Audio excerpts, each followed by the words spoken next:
Kacee on Outdoor Podcast. We're going to steer away from current events tonight, and we're going to get into psychology, the brain, and all types of interesting stuff. So to start out, we're going to talk about consciousness. The mind is such an extraordinary tool, but it's not fully understood. I don't think there's anyone out there that can fully say that they can understand the mind, whether you're a scientist, a psychologist, or whatever PhD you might have. I don't think anyone can really say that they understand how it works. But we live everyday life oblivious to its complexities. Consciousness is often defined as our awareness of ourselves and our environment. It's the subjective experience of being alive, being able to feel, being aware of your surroundings, and to think. And despite centuries of research, consciousness remains one of the most mysterious and complex topics in the universe. In recent years, there have been significant advancements in studies of consciousness. One theory gaining popularity is the theory of integrating information. Essentially, the brain is constantly processing new information, and then when that information is integrated in a certain way, the consciousness then emerges. And another area of research in consciousness, which is really interesting, is the altered state of consciousness, which can be induced mainly by meditation, hypnosis, and hallucinogenic drugs. And studying these altered states of consciousness can be very valuable and provide insight into the workings of the mind and the nature of consciousness. And despite these advancements, there is still much we don't understand about consciousness. For example, how do we go from neural activity to subjective experience? How do we explain the phenomenon or qualia or subjective sensations like color or taste? These questions still remain unanswered, which is what makes the topic of consciousness so interesting. Another theory that's gained popularity in recent years is the stoned ape theory, proposed by the late Terence McKenna. This theory basically suggests that human evolution was catalyzed by the consumption of psychedelic mushrooms by the early hominids. According to McKenna, the consumption of the psilocybin-containing mushrooms increased brain function, leading to the development of language, art, and culture. Research indicates that psilocybin can promote neuroplasticity, or the brain's ability to reorganize and form new connections. This then aligns a theory of suggestion that the mushroom consumption facilitated the development of complex cognitive abilities, therefore including language and social organization.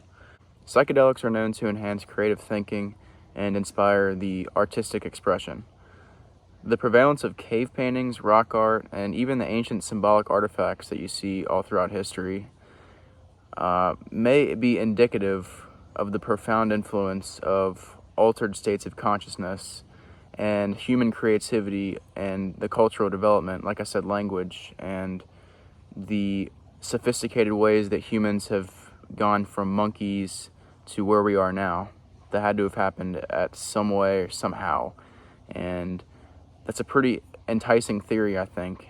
That might be wrong, it might be it, but I think what he says there about psychedelics is definitely true, how they enhance the cognitive function, and it definitely enhances your brain to new connections and new pathways. That's definitely the truth. But whether the stoned ape theory is actually true or not, I cannot specify on that one. We can only speculate, but it's a very, very enticing theory. But we'll have to see if any more light gets shed that way. And here's a video of Joe Rogan talking about the stoned ape theory and his perspective. Was in play was that these apes would experiment with different food sources as they moved into the grasslands. And there was a lot of ungulates in these grasslands, and that psilocybin mushrooms, which we know existed back then, would grow in these grasslands. And that these apes started consuming psilocybin mushrooms, and it led them to be more creative, and it also led to specific traits like the development of language. That eating mushrooms in low doses increases visual acuity, which would lead them to be better hunters or more perceptive. It also...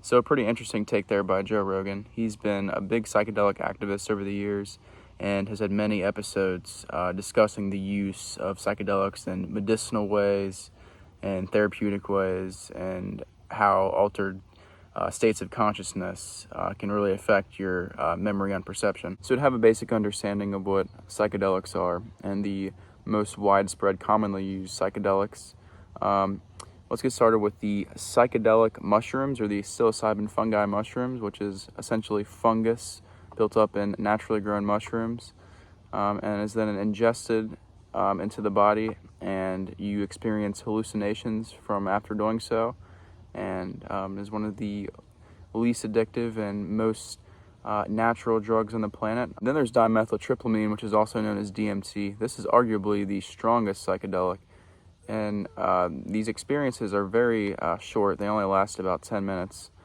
at a time, but they are extremely intense and reveal pathways that the brain cannot naturally reveal to oneself.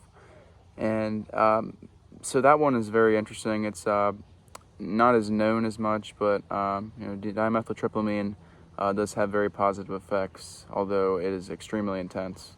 Then you have ayahuasca, which is traditionally used in South America for religious practices. Essentially, it's a brewed tea that you drink and then you experience hallucinations. I've never done it, but I've heard there's crazy effects from it, but there's also a lot of positive health effects mentally that come after that. Then you have LSD, which is known as lysergic acid dimethylamide, also known as acid. A lot of people in the 80s are commonly familiar with this drug and happen to take it, or happen to take a tab of it just recreationally to experience mind-altering effects, which they happen to do so. So that's an interesting one that is commonly known. Then you have peyote, which is not very commonly known. It's a cactus filled with mescaline found in the desert.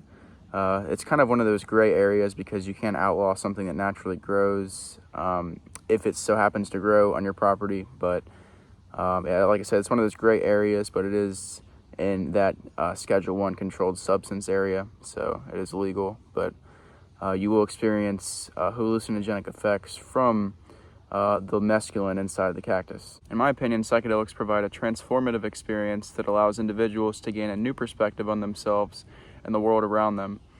Many people's experiences have been profound as well and life-changing. But unfortunately, the people who make the rules do not share this perspective. The Sweeping Psychedelics Act of 1970 changed this perspective forever. In the 1960s, the United States experienced a cultural revolution marked by social upheaval, various countercultural movements, and really the widespread experimentation with the mind-altering substances. And as a response to growing concerns surrounding drug abuse and public safety, the U.S. government, on behalf of the Nixon administration, enacted a Comprehensive Drug Abuse Prevention and Control Act of 1970, which included the sweeping revelation of psychedelics. So the key provisions of the Psychedelics Act of 1970 included classifying these drugs into Schedule I controlled substances. This included LSD, psilocybin, DMT, mescaline, basically everything we mentioned earlier. So they deemed Schedule I controlled substances as a substance that has a high potential for abuse, no accepted medical use, and a lack of safety under medical supervision. So clearly that's not what these substances are used for, considering a lot of these are natural in the first place, but it's no surprise the pharmaceutical industry wants to classify them as these non-therapeutic dangerous drugs, which they clearly aren't. That's just a false label.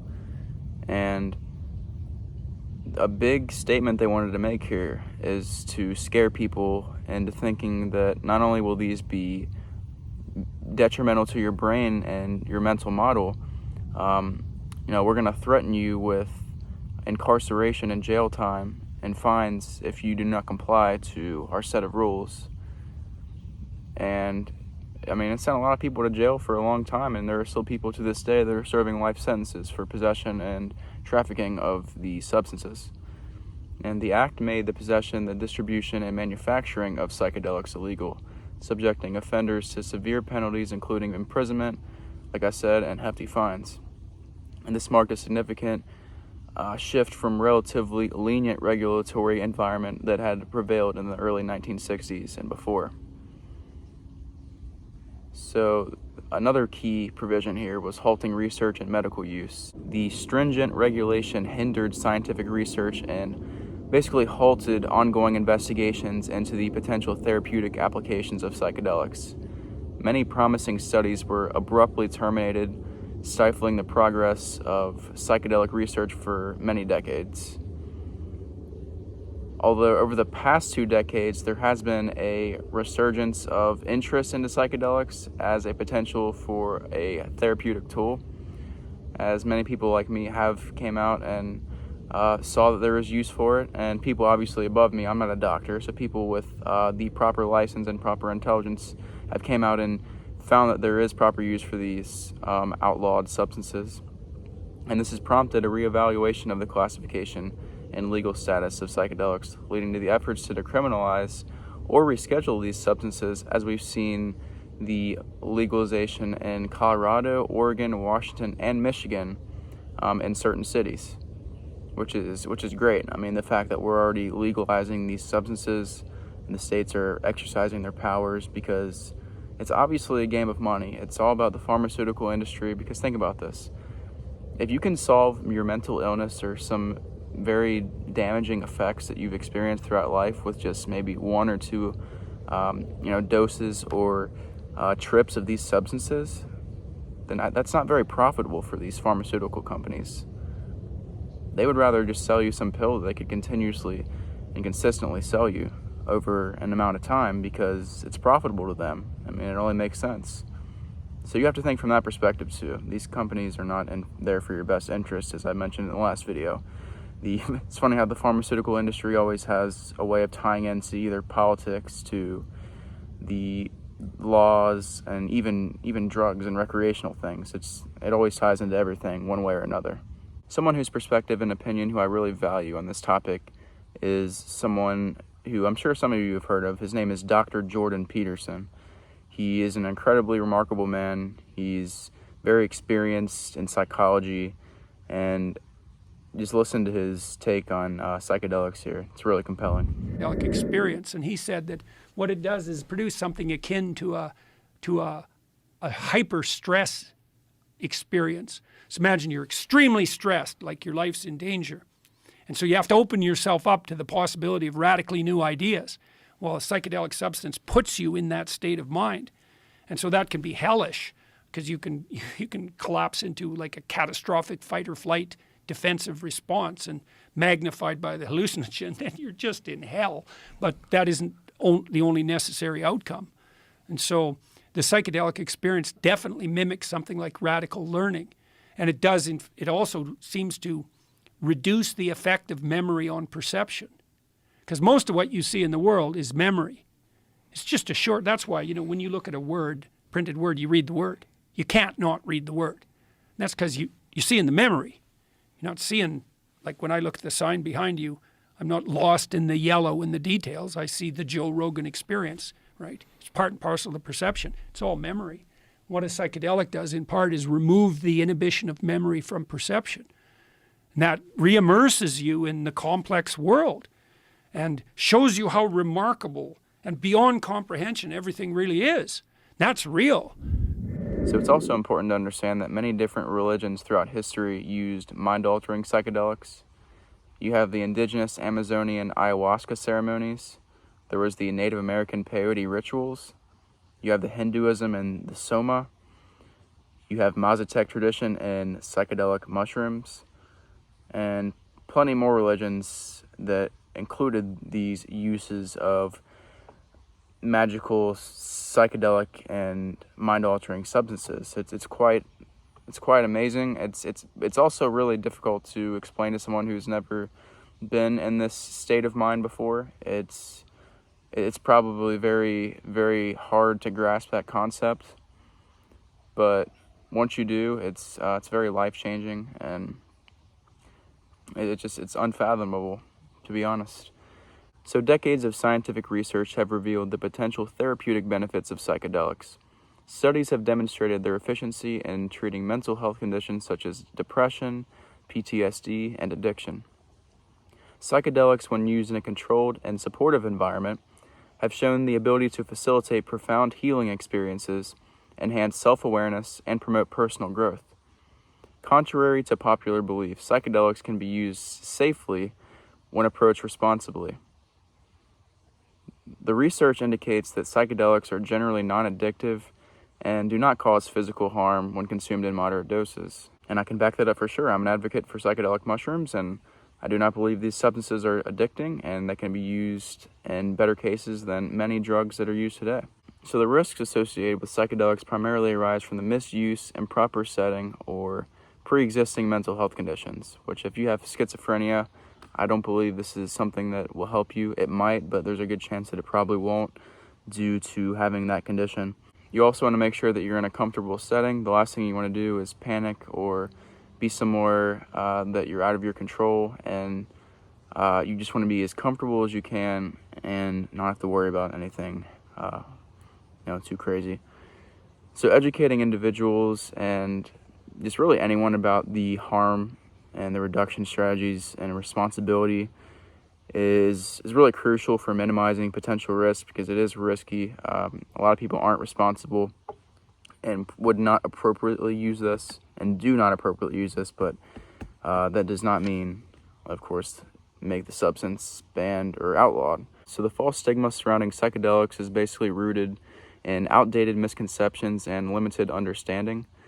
By embracing an evidence-based approach and considering that there's potential therapeutic benefits, we can challenge the prevailing narrative and engage in informed discussions about psychedelics that we haven't before. And unfortunately, a lot of people are not comfortable talking about this topic. I would say 90% of Americans are probably not comfortable talking about this. And that's almost the same way with cannabis. I'd say 30% of Americans probably aren't comfortable, but that has slowly gotten better over time, and I believe psychedelics will do the same thing, but it's going to take a very long time for us to get there. I think we need to get to cannabis first, like I said, but when it comes to psychedelics, I think that we're definitely we're getting somewhere with, like I said, with like-minded states getting involved and decriminalizing and using medical and therapeutic ways to help enhance and use this drug over other harmful drugs that we have legalized in our pharmaceutical industry. Acknowledging the cultural, the spiritual, and the therapeutic significance of psychedelics can lead to a more compassionate and rational drug policy and foster more responsible use.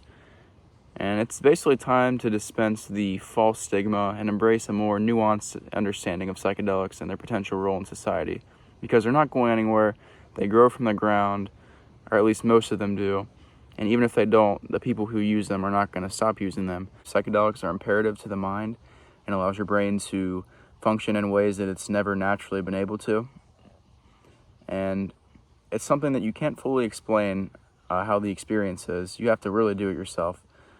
But over time, you come to understand the world in a way that you've never been able to think or see. And it really changes your perspective. It really allows you to become closer with the just nature itself, I believe, and in spirituality and religion. I think it's great for those purposes if that's what you believe in.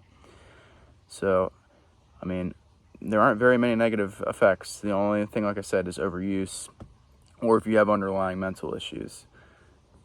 But I believe there are many mental issues in this country already of people suffering from lives they just don't want to live. So I think this would be great for society to embrace and get more involved in, as we're starting to see strides. But at the same time, a lot of people they have this old narrative of what was previously said by other generations, and especially the 1960s and 70s.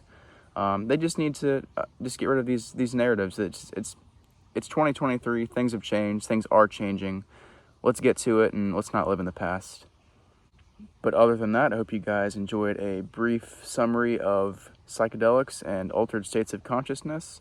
I'm definitely going to cover this topic a lot more in the future, as I'm really interested in the future of psychedelics and the therapeutic use of it. It's really interesting. But yeah, guys, make sure if you're going to trip, do it safe, and we'll see you next time. Thanks for tuning in.